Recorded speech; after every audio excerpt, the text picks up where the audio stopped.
everyone! Hi! So welcome back to our channel, and this week we thought we would do something inspired a little bit by the fact that a couple of days ago it was Chinese New Year. It was. It's becoming more of a celebration all around the world, I think, nowadays. I think so. Definitely we do have a lot for it here in the UK. So we're going to look at a collection that we have from the Jade Bulgari range that is all inspired by Imperial China. Yeah, a really nice collection. You won't find this everywhere. No. It's only in, I think actually this collection is only in Harrods, I believe, in the UK. And it's called the Imperiali Jade collection. And it's beautiful, beautiful bottles. Yes, they are quite pricey. Yeah. But they are beautiful ingredients and a lot of naturals in there where they have been able to use them. So should we get started? There's three. There is.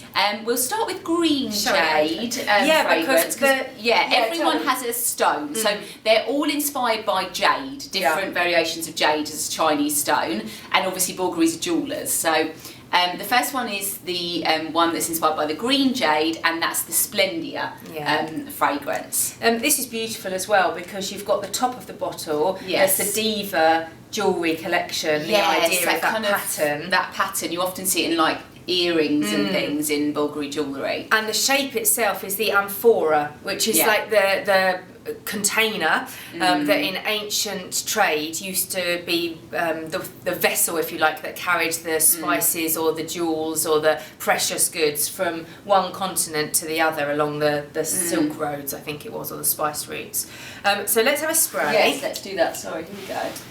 Now this one, so Splendor means, I think, just splendid. Yes. I'll pop some on that wrist.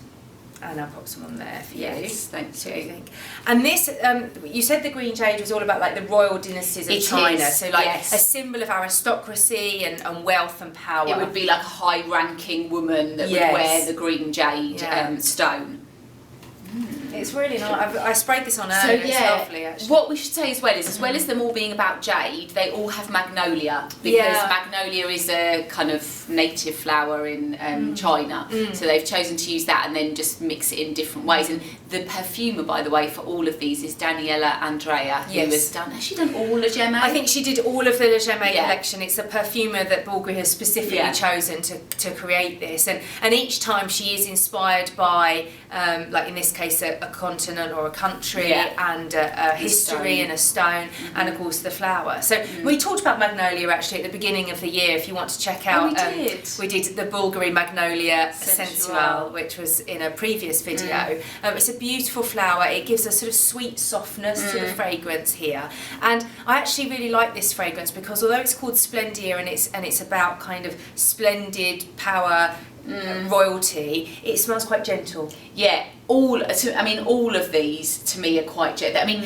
they're what traditionally the Chinese culture would like to wear. You know, do tell us if you're Chinese or you've lived in China and you think differently. But our understanding is that up until quite recently, in China and Asia generally, it was thought that you should wear something very light, very fresh, like a rose water or something very delicate, and these really show off that trend, that kind of feel. I mean, often if we're training, lots of times in London and some of our big cities, we have a lot of Chinese customers, and if we're training some of the beauty consultants, they often will say that the Chinese or Asian customers tend to go for that kind of lighter fragrance, so it's quite interesting to hear that. For me, I can smell almost like a lychee note in the top there. That also reminds me of Chinese. Yes.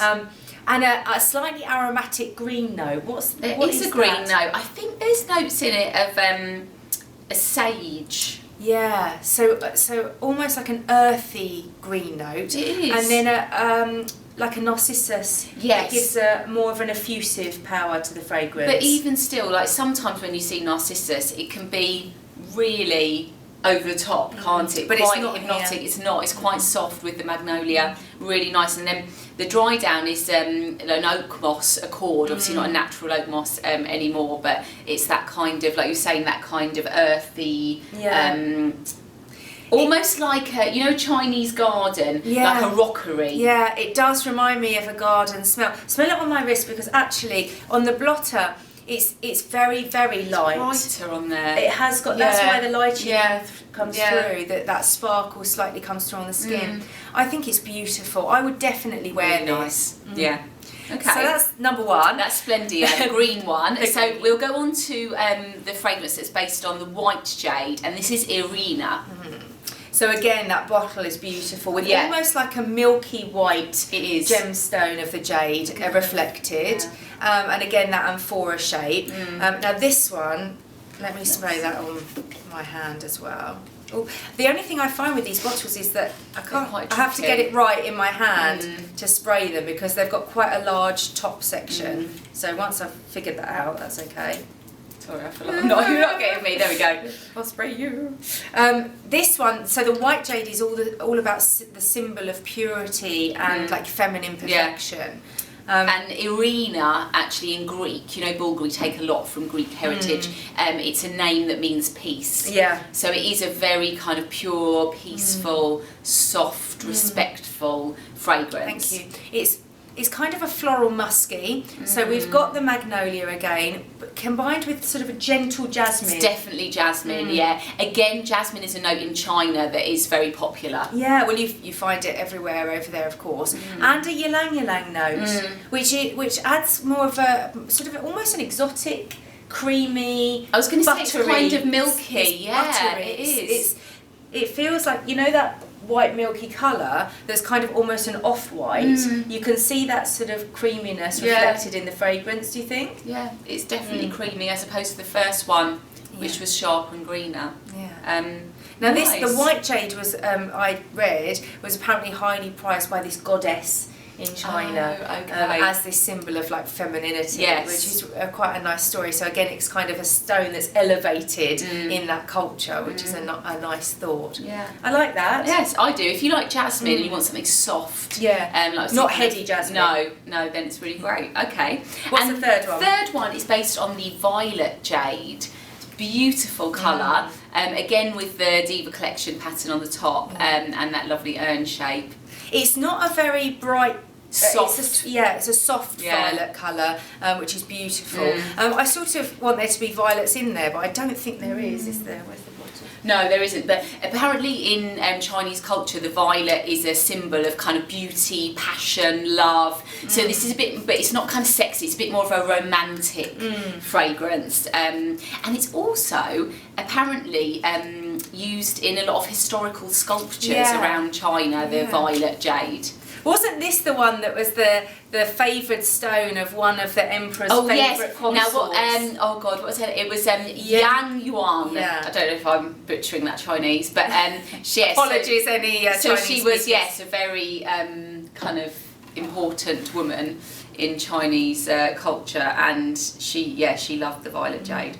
Again, I love this. Very different on the skin versus the blotter. Oh, it smells greener. Yeah, isn't it just? Interesting actually, but there is I've worn this before and it's a powdery dried out. It's nice, yeah. It's so in this one, obviously, as we said, in each one, so like the first one was the magnolia with the narcissus, really. The second one was the magnolia with the jasmine, and this one is more the magnolia with the rose. And you can smell that rose coming through really from the start. It's a very delicate soft rose though. It's really pretty and I nice. think all of them are great for if you want to wear something that feels good quality but doesn't necessarily go alongside that very rich depth warmth that you often get with those sort of high-end fragrance ingredients, so it's a gentler wear.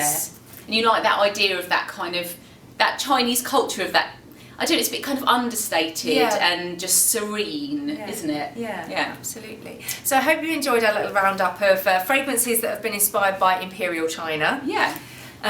And we'll see you all again next week. Bye-bye. Bye.